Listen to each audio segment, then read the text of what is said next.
ज्वालामाल्यै नमो नमः गन्धक्षरै सम्पूज्ये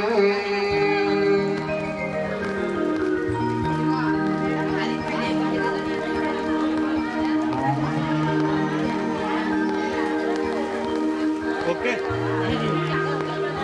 श्री भागवत भगवान की है आरती, पापियों को पाप से तारती। श्री भागवत भगवान की है आरती, पापियों को पाप से तारती। श्री भागवत भगवान की है आरती, पापियों को पाप से तारती। श्री भागवत भगवान की है आरती, पापियों को पाप से तारती। यह अमर रस है मुक्ति पर है परम है निराला, तब तो जमाने वाला।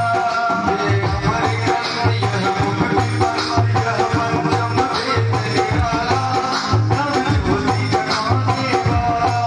हरि नाम यही हरि नाम यही हरि नाम यही हरि नाम यही हरि नाम यही हरि नाम यही हरि नाम यही हरि नाम यही। सतवे मंगल की आरती, पापियों को पाप से तारती। श्री भागवत भगवान की है आरती, पापियों को पाप से तारती।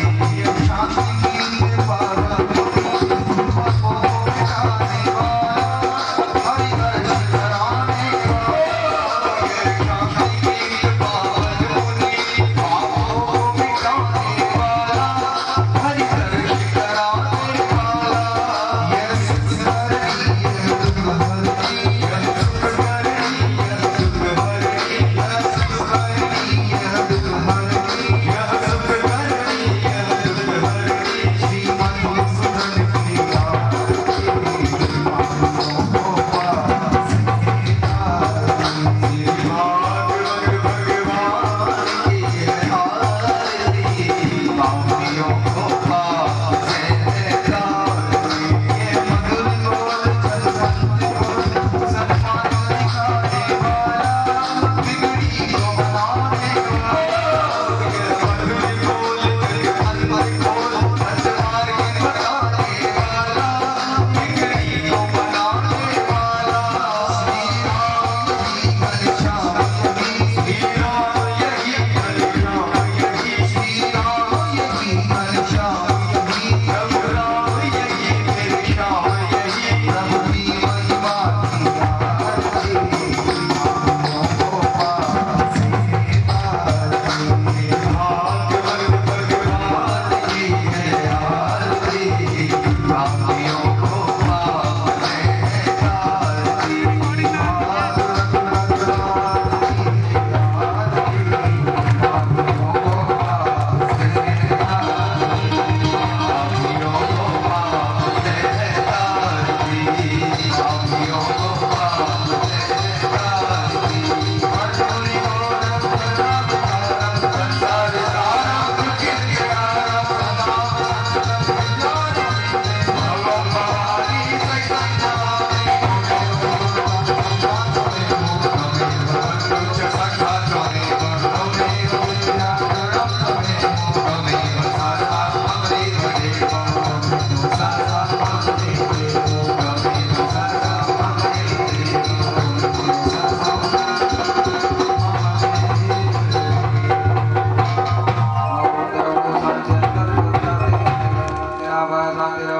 शांति वनस्पतयः शांति श्रीदेवाः शांति ब्रह्म शांति सर्वभौम शांति शांतिरेव शांति सामा शांतिः। मंत्र पुष्पांजलिं ओम जंगेन जगनाय जन्त देवास्तानि धर्माणि प्रथमान्यसन्नः तेहनागं महिमाना सजन्त्रत्वपूर्वे शास्त्राः सन्ति देवाः।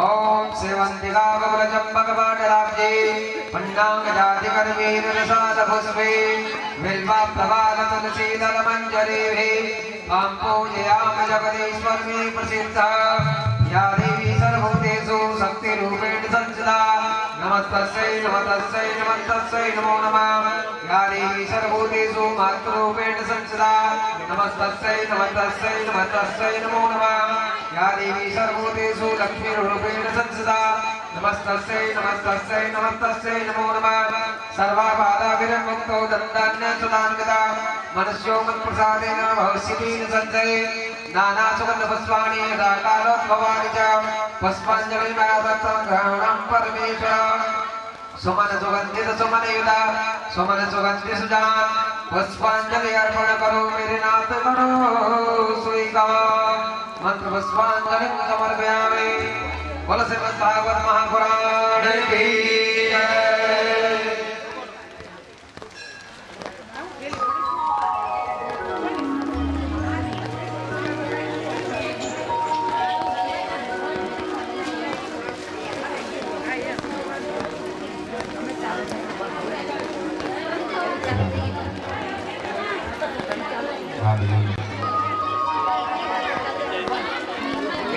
देखो खाली आपको ऑपरेटर खतरनाक है यार तूने भराए हुए पूछ तूने भराए हुए पूछ लेंदे दिमाग मारा काकानो है याद रख जे कोई ना विचारे ये विचारेंगे प्रेम ओके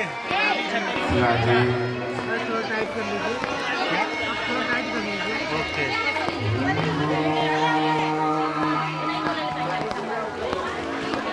गजाननं भूतगणादिसेवितं कफीतजम्बूफलचारुभक्षणम् उमासुतं शोकविनाशकारकं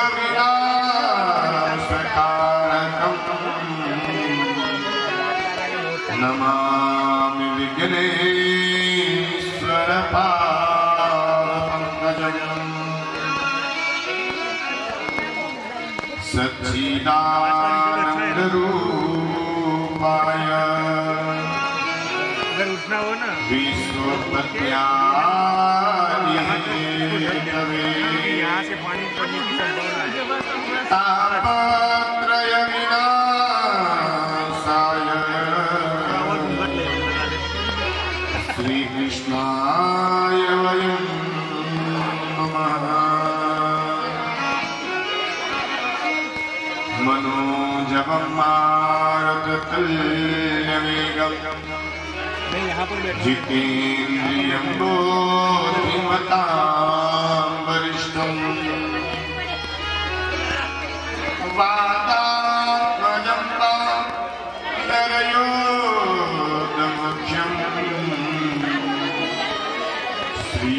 श्रीरामदूतं शरणं प्रपद्ये। राधे मेरी स्वामिनी मेरा तिरुदा जन्म जन्म मोहि जियो वृंदावन होवा वृंदावन होवा।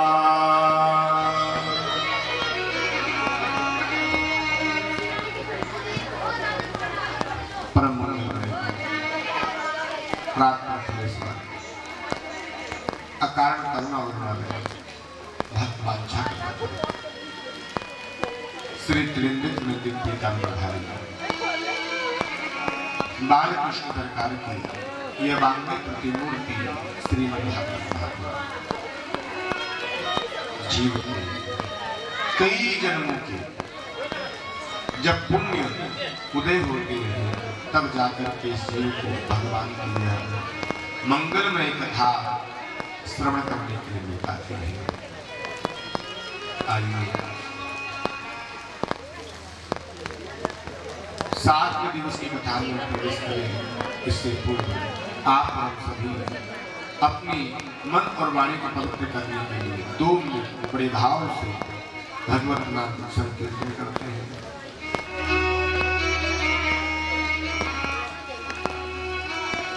राधे राधे गोविंद गोविंद राधे राधे राधे गोविंद गोविंद राधे राधे राधे गोविंद गोविंद राधे राधे राधे गोविंद गोविंद राधे गोविंद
भगवान की, सुखदेव भगवान की, द्वारिकाधीश भगवान की, पंचपांडेश्वर महादेव की, सद्गुरुदेव भगवान की।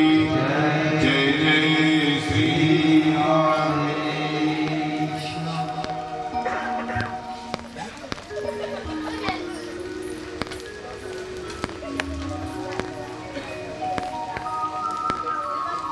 आज पता चला भैया भगवान के असल भक्त को।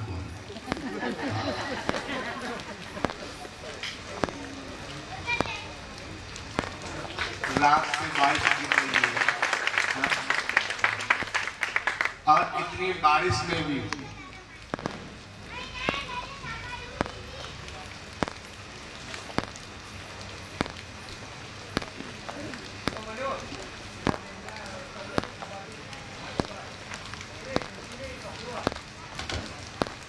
इतनी बारिश में महाराज सर्दी का समय है, ऊपर से पानी टप टप टप टप करके गिर रहा है, फिर भी आप इतनी संख्या में भक्त पधारे। हम सच में कह सकते हैं कि पानवड़ गांव के ऊपर सच में महादेव दादा की खूब महती कृपा है, खूब द्वारिकाधीश भगवान की खूब कृपा है कि आप इतनी संख्या। हम तो सवेरे सवेरे ये सोच रहे थे आएंगे कैसे, आ गए और कथा होगी कैसे, और कथा करनी भी आ रही है पूरी। लेकिन सच में भगवान की कृपा को कोई नहीं जानता। भगवान का नाम ऐसे ही नहीं है, अकाल करुणा वरुणालय भगवान को कहते हैं। इसका तात्पर्य होता है अकारण, बिना किसी कारण के भक्तों के ऊपर कृपा करने वाला। और वाकई में जो मेरे गोविंद के अनन्य भक्तों में जिनकी गिनती आती है, जिसकी भगवान की जिनके ऊपर महती कृपा है, आज असल में वही भक्त यहाँ आकर पहुंचे। जो दिखावटी है ना ऊपर से तो, और भीतर से वो नहीं आए। क्योंकि मैंने पहले दिन भी कहा था, कोटि जन्म के पुण्य जब, करोड़ों जन्मों के पुण्य जब उदय हो एक संग, जब करोड़ों जन्मों के पुण्य उदय होते हैं ना, तब जाकर के गोविंद की यह बड़ी अमूल्य कथा, अनमोल कथा, जीवन को धन्य कर देने वाली कथा, जीवन में सब कुछ तुम्हें प्रदान कर देने वाली कथा हमें श्रवण करने के लिए मिल पाती है। चलो ठीक है, तो अब हुआ सवेरे से तुम फेरे कर रहे हो यहाँ पर, तब भी महाराज नीचे कीचड़ हो रहा है, पानी गिर रहा है, फिर भी किसी ने इस बात की परवाह नहीं करी। हम कहीं भी कथा करते हैं तो बस एक हमारी सोच रहती, एक धारणा रहती है कि पूरी कथा से 7 दिन की जो कथा होती है, हम हर बार इस कथा में इस बात को रखते हैं, भले आप अपने जीवन में पूरी कथा को नहीं उतार पाते हो कोई बात नहीं, पर 7 दिन की कथा में से आप एक छोटी सी बात को भी अपने जीवन में उतार लेते हो तो हमारा तो कथा कहना सार्थक हो जाता है और आपका कथा सुनना सफल हो जाता है। और आपने इस बात को हुबहू उतारा है। हम देखे महाराज, सवेरे से माता बहने 4:30 बजे से यहाँ पर भागवत जी की परिक्रमा करना प्रारंभ कर देते। इससे बड़ा और क्या फल चाहिए? तुम सबने हमारी बात मान ली और इसके अनुसार तुमने अपने जीवन को जिया, यही हमारी कथा करने की सबसे बड़ी दक्षिणा है। बड़ा अच्छा लगा। और देखो, पांडेश्वर दादा के भी महती कृपा रही तो हमें फिर कथा करने का सौभाग्य यहाँ आपके मध्य मिलेगा और आप सभी को पुनः कथा को सुनने का सौभाग्य मिलेगा। अच्छा एक बात बताओ, कौन कौन चाहता है कि कथा फिर दोबारा कभी हो जाए भविष्य? सच्चा। चलो, द्वारिकाधीश भगवान की। आइए, ज्यादा समय नहीं लेते हुए कथा में प्रवेश करते हैं, क्योंकि कथा का समय तो 11 से था, लेकिन अब तो पूरा होने का समय आ गया है। आइए कथा में प्रवेश करते हैं। अपने मन को श्री जी के चरणों में अर्पण करते हुए सप्तम दिवस की पावन कथा मेला में प्रवेश करते हैं। कल की कथा में आप सभी ने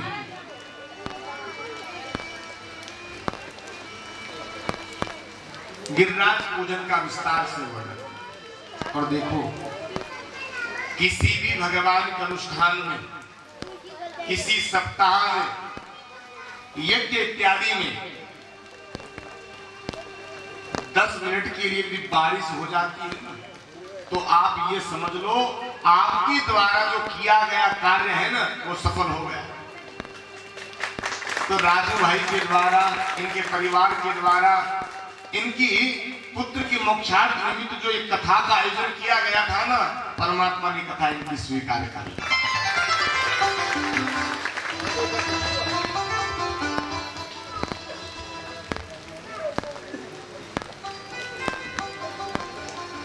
तो गिरिराज पूजन का विस्तार से वर्णन आपने कल की कथा में सुना। राज पंचाध्याय की कथा, अक्रूर चरित्र, उद्धव चरित्र और मेरे गोविंद के विवाह तक की कथा का आप सभी ने कल रसपान किया। भगवान सुखदेव कहते राजन, ऐसे भगवान के 16,108 विवाह पूरे हुए। परीक्षित ने कहा भगवान अभी तो आपने एक विवाह की कथा सुनाई, अब बाकी ये भगवान के विवाह कब हुए, किसके साथ हुए, कैसे हुए, कृपया इस कथा को विस्तार से सुनाओ। भगवान सुखदेव कहते हैं राजन, सभी कथाओं को विस्तार से कहना तो संभव नहीं है, लेकिन फिर भी हम इन कथाओं को छूते हुए आगे बढ़ते हैं, क्योंकि आपको पता एक विवाह करने में कितना समय लगा। अब 16,108 करेंगे तो फिर लगता है शायद 1 महीना 2 महीना तो लग ही जाना है। तो आइए छूते हुए कथा में आगे बढ़े। अब गिनते भी जाना, बीच में पूछेंगे कितने भगवान के विवाह हुए, हाँ फिर परीक्षा होगी। भाई ये पेपर ही तो चल रहा है तो बताना है आपको, बीच में पूछ लेंगे कभी भी कितने विवाह हुए। तो भगवान का पहला विवाह तो रुक्मिणी जी के साथ में हुआ है। इधर भगवान का जब रुक्मिणी के संग में विवाह हुआ, भगवान रुक्मिणी को लेकर के द्वारिका में पधारे और बड़ी धूमधाम से द्वारिका वासियों ने भगवान का सुंदर स्वागत किया।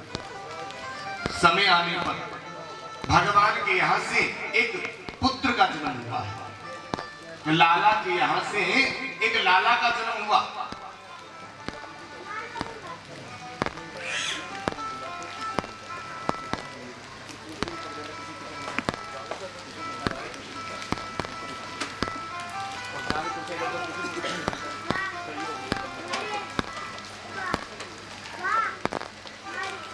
तो आज लाला के यहाँ लाला का जन्म हुआ है। इनका नाम रखा गया है प्रद्युम्न। प्रद्युम्न किसे कहते हैं? प्रद्युम्न कहते हैं जिसके जीवन में सुंदर कर्मों का प्रकाश हो उसे हम प्रद्युम्न कहते हैं। अब देखो भाई, जैसे भगवान को मानने वालों की कोई कमी नहीं है, वैसे भगवान को नहीं मानने वालों की भी कोई कमी नहीं है। काम बनाने वाले भी सैकड़ों मिल जाते और काम बिगाड़ने वाले भी सैकड़ों मिल जाते हैं। तो भगवान को नहीं मानने वाले भी बहुत हैं। और जिस दिन से मेरे गोविंद ने कंस को मारा था ना, उस दिन से एक सम्रासुर नाम का दैत्य था जो इनसे दुश्मनी रखता था, और सम्रासुर को पता चल गया कि कृष्ण के यहाँ एक पुत्र का जन्म हुआ है। इस सीधा प्रसूति का ग्रह में किया और इस बालक को हर घर के लेकर के आ गया। अब इसे लेकर के आकाश उड़ता हुआ जा रहा था, विचार करा था इस बालक को कैसे मारा। जैसे समुद्र के ऊपर से निकला, इसने उस बालक को समुद्र में फेंक दिया। एक मछली ने इस बालक को निगल दिया। मछुआरा मछली पकड़ने के लिए जब आया तो यही मछली इस मछुआरे के जाल में आ गई थी।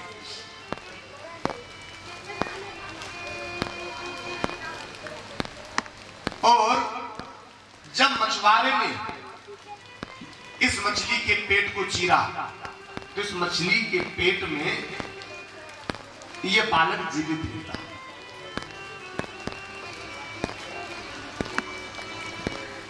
मछुआरे ने सोचा कि ये मछली तो राजा के राज्य में भेंट दे दी और राजा के राज्य में एक विद्यावती नाम की स्त्री भोजन बनाने का काम करती थी। विद्यावती ने कहा कि महाराज इस बालक के पेट में बालक जीवित निकला है। सम्राट ने कहा देवी हम इस बालक का क्या करेंगे, तुम्हारे भी कोई पुत्र नहीं है, तुम इस बालक का लालन पालन करो। और विद्यावती उस बालक को पालने लगी।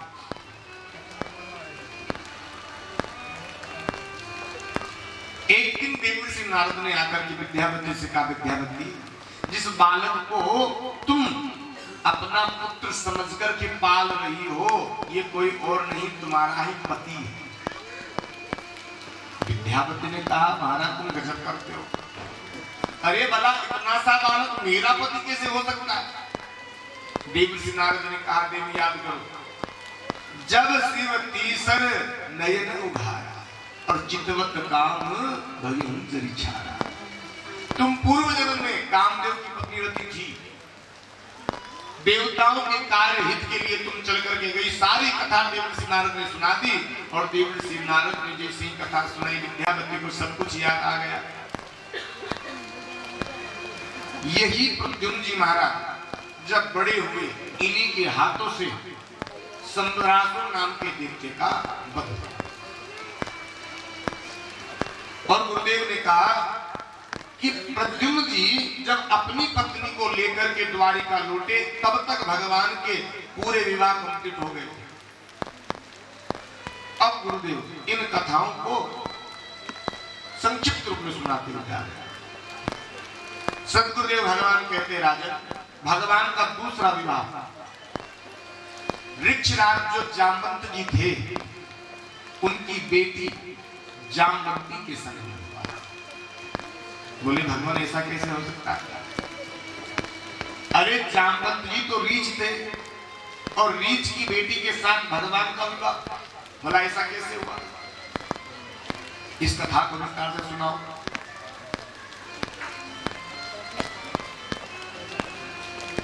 सुखदेव जी ने कहा राजन एक बार द्वारिका में एक राजा रहने के लिए आया। उनका नाम था सत्राजित और सत्राजित राजा के पास एक मणि थी। इस मणि का नाम था श्मंतक मणि। ये इनके गुरु के द्वारा भेंट में दी गई थी। इस मणि की एक विशेषता थी यदि आप प्रतिदिन इस मणि की 10 घंटे तक बैठ करके पूजा करते हो तो ये मणि 8 भार सोना प्रतिदिन देती थी। कितना? 8 भार। अब 8 भार कितना होता है? 80 ग्राम होता है कि 8 ग्राम होता है कि 8 किलो होता है? बहुत से लोग एक भार का तात्पर्य 10 किलो से लगाते हैं और बहुत से लोग एक भार का तात्पर्य 25 किलो से लगाते हैं। 10 किलो मानते हो तो 80 किलो सोना एक दिन में देती थी। 25 किलो मानते हो तो 2 क्विंटल सोना ये मणि रोज देती थी। भगवान को पता चल गया, भगवान आ गए। भगवान ने इससे कहा राजन एक बात बताओ तुम घर में कितने प्राणी हो? बोले भगवान एक तो मैं, एक मेरी वृद्धा पत्नी और एक मेरा छोटा भाई है प्रसेन और एक मेरी बेटी है उसका नाम है सत्यभामा। भगवान ने कहा तो तुम्हारे पास कितने से प्राणी हैं, इतने से सदस्य तुम हो और इतनी मणि तुम्हारे पास सुंदर रखे हुए हो जो इतना स्वर्ण देती है, इस सोने का तुम क्या करते हो? इस मणि को तुम हमें दे दो, इसे हम हमारे द्वारिका के खजाने में जमा कराएंगे, जिससे जो सोना मिलेगा ना उससे हम गरीबों की सहायता करेंगे। सत्राजित ने मना कर दिया, नहीं ये नहीं देंगे क्योंकि ये मणि हमें हमारे गुरु से मिली। हाँ आपको 10, 20, 50 क्विंटल स्वर्ण चाहिए तो आप भर के ले जाओ, भगवान ने कहा नहीं देना चाहते, तुम्हारी मर्जी, हम तो तुमसे तुम्हारी भलाई के लिए मांग रहे थे। भगवान चले गए। एक दिन क्या हुआ, सत्राजित का जो भाई है प्रसेन, इस मणि को गले में पहन करके जंगल में शिकार खेलने के लिए चला गया।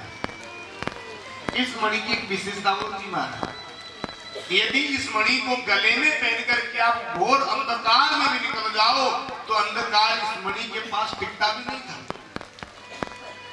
शिकार खेलने के लिए गया, एक सिंह आया और सिंह ने प्रसेन को मार दिया और मणि स्वयं ने ले ली। सिंह लेकर के जा रहा था, इधर से जामवंत जी आ रहे थे, जामवंत जी ने सिंह को मारा, मणि स्वयं ने ली और वो लेकर के चले गए। गुफा में पहुंचे, अपनी बेटी को ले जाकर के मणि दे दी, लो बेटा खेलो। अब प्रसेन नहीं लौटा तो आज सत्राजित अपनी पत्नी से कह रहा था, देवी सुनो, एक बात कहे तुमसे, पर तुम किसी से कहना मत।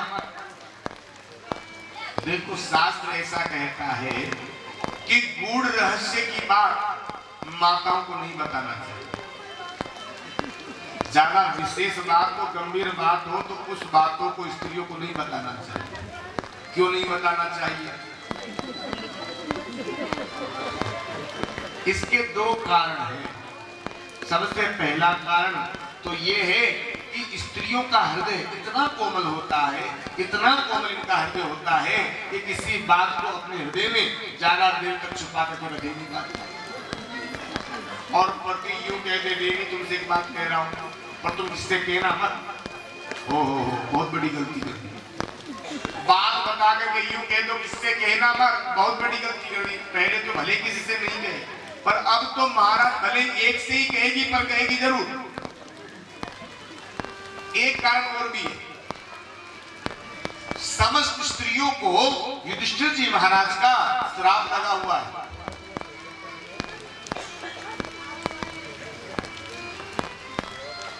जब युधिष्ठिर जी महाराज पांडवों का सबको इकट्ठा करके महाभारत युद्ध के बाद पिंडदान कर रहे थे, तो सभी का नाम गोत्र ले लेकर के पिंडदान कर रहे थे। कुंती ने युधिष्ठिर जी से कहा, बेटा एक पिंडदान कर्ण के नाम का भी करना। युधिष्ठिर जी ने कहा क्यों नहीं? कर्ण हमारा भाई नहीं, कर्ण हमारा बंधु नहीं, सखा नहीं, कुछ भी नहीं, तो उसके नाम का पिंडदान क्यों करना? कुंती ने कहा बेटा कर्ण तुम्हारा खास भाई था। युधिष्ठिर जी ने कहा भैया इतनी बड़ी गूढ़ रहस्य की बात तुमने हमसे छिपा करके रखी।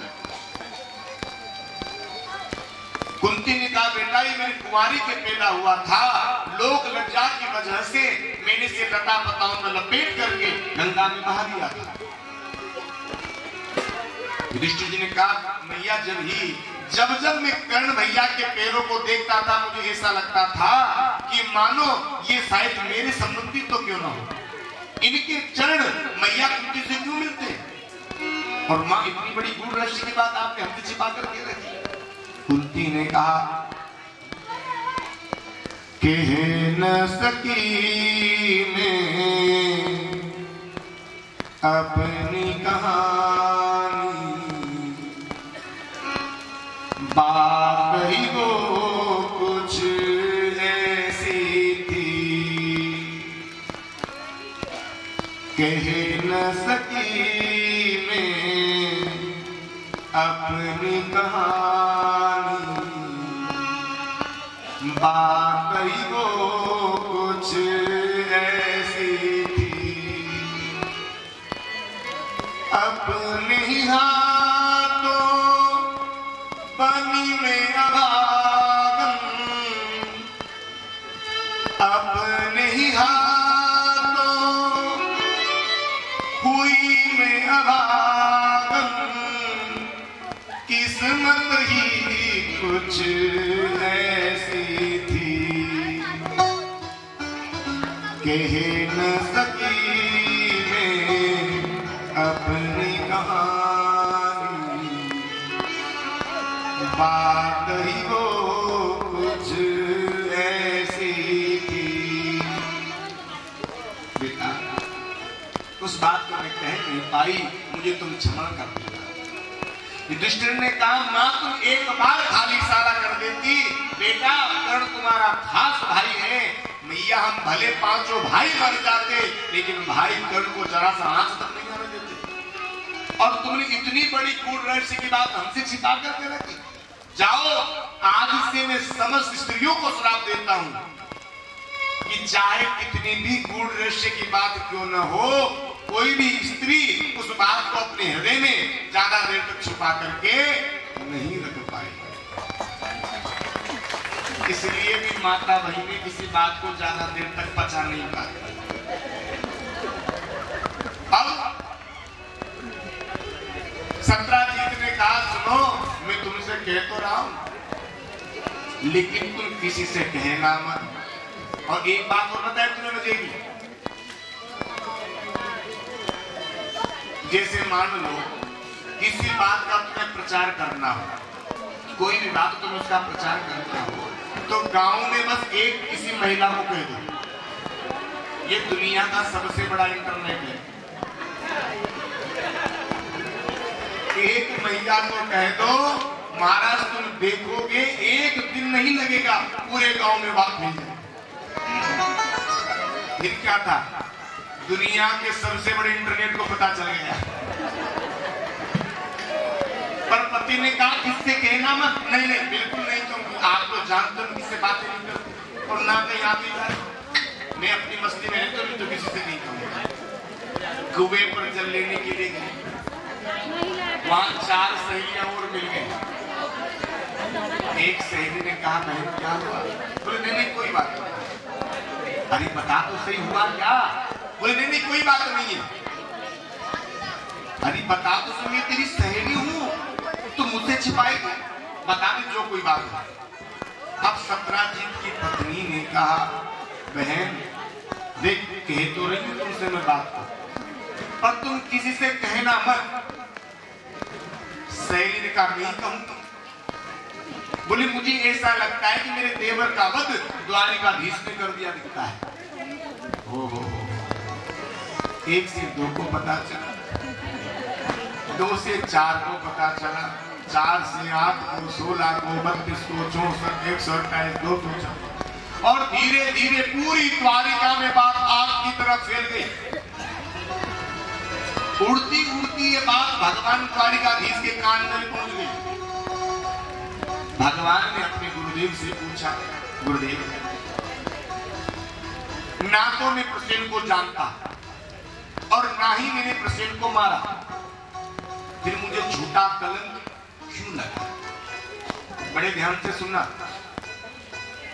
मुझे झूठा कलंक क्यों लगा? गुरुदेव ने कहा कन्हैया तुमने भादव मास के चौथ के चंदा के दर्शन कर लिए होंगे। भादव समझते हो? भादवा चौथ का मतलब चतुर्थी तिथि। आप सीधा सा यूं समझ लें जिस दिन गणेश चतुर्थी होती है ना, जिस दिन गणेश जी का बर्थडे सबसे जो मनाते हो सरल भाषा में, गणेश चतुर्थी के दिन चंद्रमा का दर्शन नहीं करना चाहिए। और गलती से भी तुम्हें उस दिन चंद्रमा का दर्शन हो जाता है तो झूठा ही कलंक इस जीव को लग जाता है। हाँ मैया कह रहे बाप रे बाप, गलती से भी आपने उस दिन चंद्रमा को देख लिया तो तुम्हें झूठा कलंक लग जाएगा। अच्छा ये झूठा कलंक लगता क्यों? गणेश चतुर्थी का दिन था, गणेश जी का जन्मदिन था और गणेश जी महाराज अपनी सवारी, आप तो जानते हैं फिर गणेश जी की सवारी क्या है, छोटी ले लो, हाँ उसी में बैठ करके जा रहे थे चूहे पर। कहा अपने माता पिता का दर्शन करने के लिए, आशीर्वाद लेने के लिए।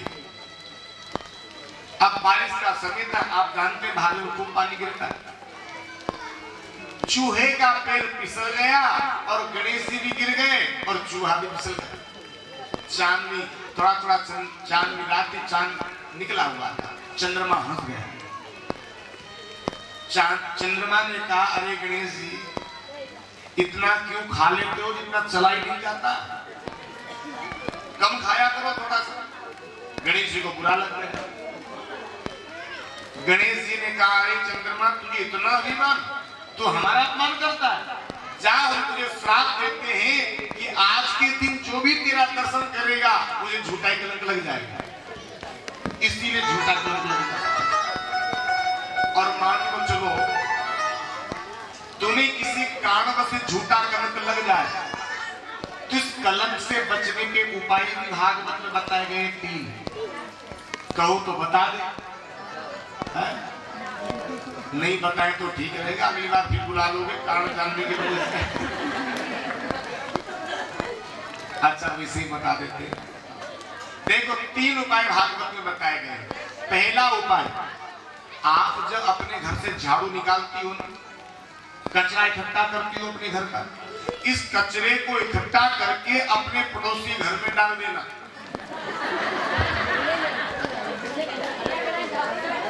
अरे हंसो मत, पूरी बात तो सुनो। जब आप अपने घर का कचरा अपने पड़ोसी के घर में फेंकोगे तो पड़ोसी तुम्हारा फूलों के हाथ से तो स्वागत करेगा ही नहीं, है? कि बताओ मेरी पड़ोसन कितनी बढ़िया, इसने आज घर का कचरा मेरे घर में फेंक दिया, आजा तुझे हार कहना हूं।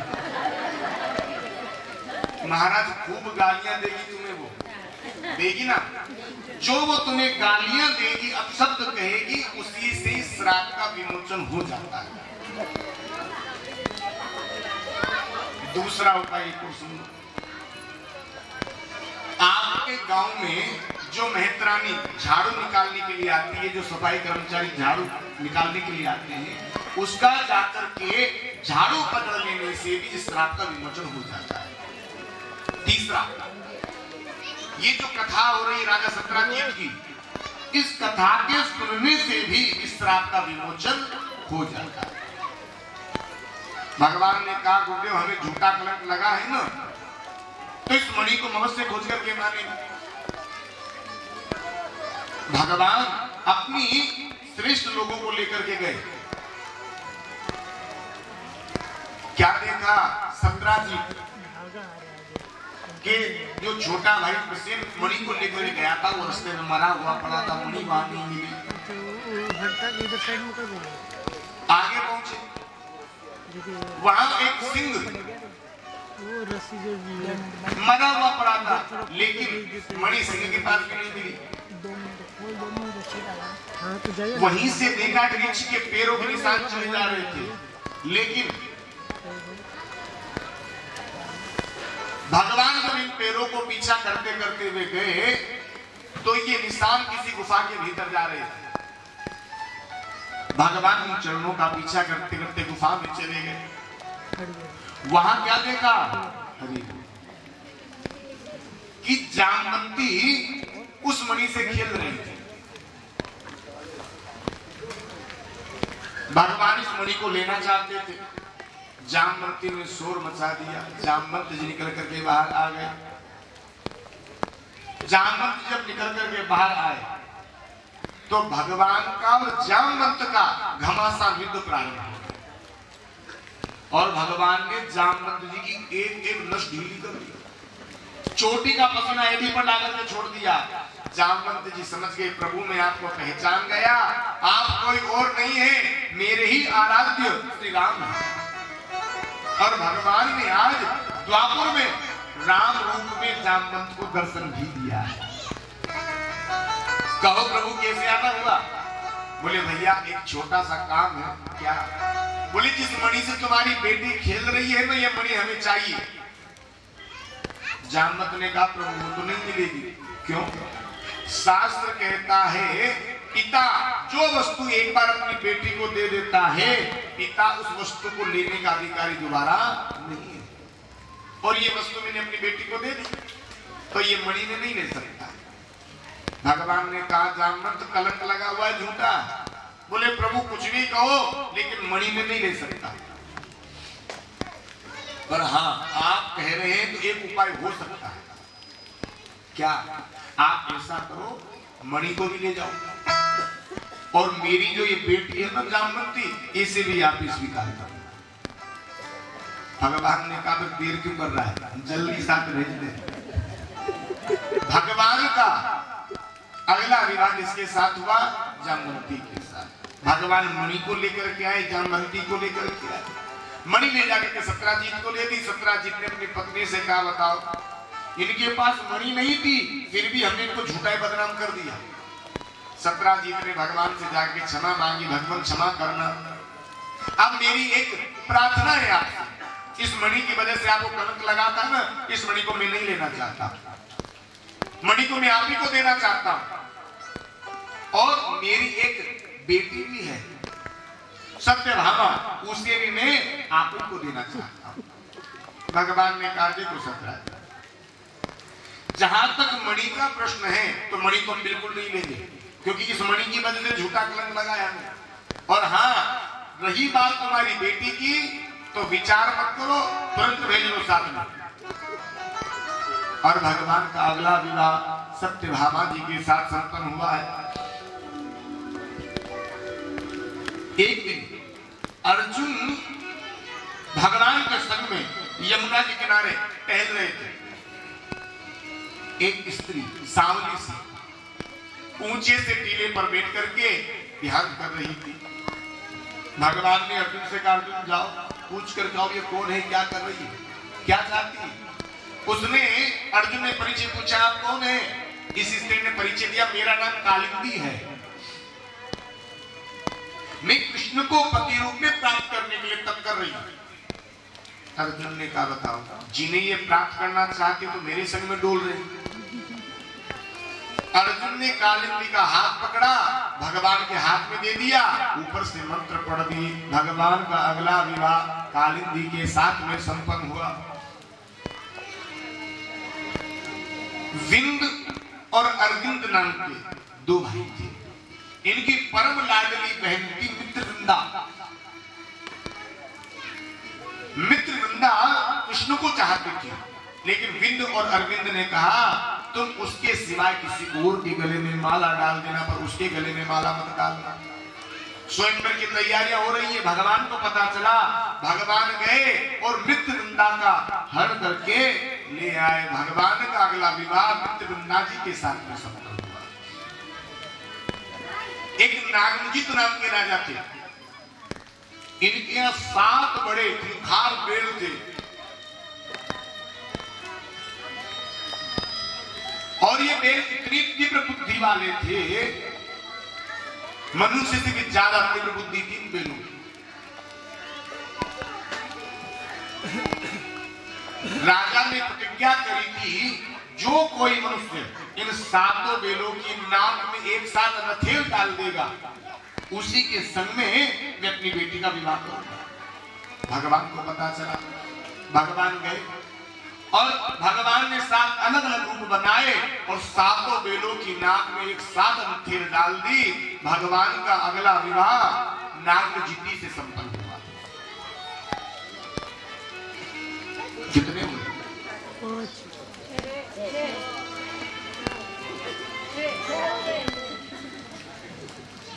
सबकी तो सुने, पीछे तो आवाज आई एक। अब पीछे वाले पीछे नहीं रह गए, वो तो पता चले। इधर से सब जीत गए, सब पास। अरे तुम सब पास हुए जब तो यहाँ आए इतनी बारिश में, तो फिर कैसे होना? 6 हुए। मध्य प्रदेश के राजा की बिटिया का नाम था लक्ष्मणा। भगवान का 7वां विवाह लक्ष्मणा जी से हुआ और भगवान का 8वां विवाह भद्रा के साथ में संपन्न हुआ। ये 8 जो हैं भगवान की अष्टपटरानियां बनी।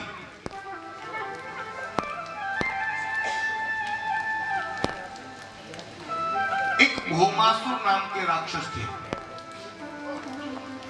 भूमि से उत्पन्न हुए थे। बड़े ध्यान से सुनना, भूमि से ही उत्पन्न हुए थे, इसीलिए इनका नाम भौमासुर पड़ा।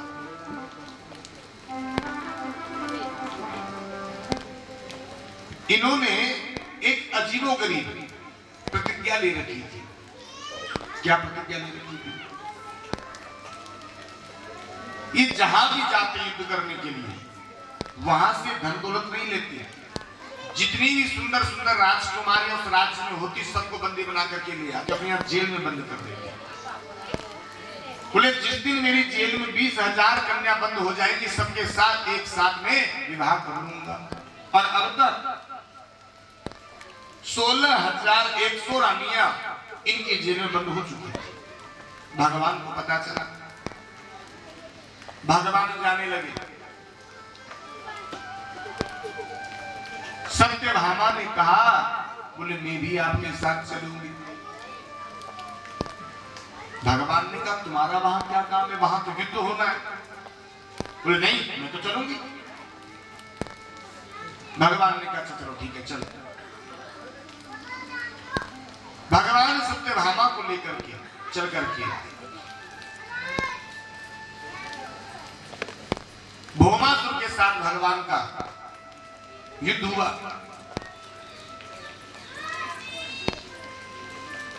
बहुत देर तक युद्ध चलता रहा। युद्ध करते करते भगवान इसकी प्रत्येक प्रहार को सहते लेकिन उस पर कोई प्रत्युत्तर नहीं करते। लेकिन जैसे ही सत्यभामा ने कहा प्रभु आप इसके साथ खेल क्यों रहे हो, इसका कल्याण क्यों नहीं कर देते, जैसे सत्यभामा ने इस बात को कहा भगवान ने उसी समय भौमासुर का उद्धार कर दिया। बोली द्वारिकाधीश भगवान की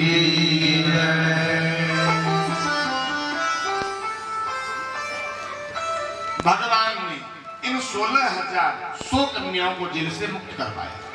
बोले अब तुम अपने अपने घरों को जा सकती हो। सारी कन्या राजकुमारी अकेले बोली हम अब हमारे घर में नहीं जा सकते। क्यों? यदि अब हम हमारे घरों में लौट करके गई तो हमारे माता पिता हमें स्वीकार नहीं करेंगे। क्यों? क्योंकि हम किसी पराये पुरुष की जेल में रहकर के आई हैं और ना ही हमसे कोई राजकुमार विवाह करने वाला, क्योंकि हम दूसरे की जेल में रहकर के आई हैं। अब हमारे सामने दो रास्ते हैं, या तो किसी गलत रास्ते पर उतर जाए या कुएं में कूद करके अपने प्राण त्याग दें। भगवान ने सोचा इतनी सारी कन्या यदि गलत रास्ते पर चली गई तो समाज में कितनी बड़ी विकृति पैदा हो जाएगी। भगवान ने कहा तुम्हें बुरा नहीं लगे तो मैं तुम्हारे संग में विवाह कर लूं। कन्या कहने लगी ओ भाग्य प्रभु हमारे। तो भगवान ने एक ही मुहूर्त में 16,100 अलग अलग रूप बनाए और सभी के साथ एक संग विवाह कर लिया। तो भगवान के विवाह हो गए 16,100। ये 16,108 क्या है? हमने आपको तो बताया था हमारे जो 4 वेद हैं उनमें 3 कांड हैं, ज्ञान कांड, कर्म कांड, उपासना कांड। और उपासना कांड में मंत्रों की जो संख्या है ये है 16,000। तो 16,000 उपासना कांड के मंत्र भगवान की पत्नियां बनकर के आए। जो 100 प्रकार के उपनिषद हैं ये 100 प्रकार के उपनिषद भगवान की पत्नियां बनी। और 8 प्रकार की जो मुख्य प्रकृति है यही भगवान की अष्टपटरानियां कहलाती हैं। अब भगवान की जो पत्नियां हैं ये बारी बारी से भगवान से रूठती और भगवान सबको मनाता। कभी कौन रूठ जाती, कभी कौन रूठ जाती, कभी कौन रूठ जाती और भगवान सबको मनाते। लेकिन भगवान की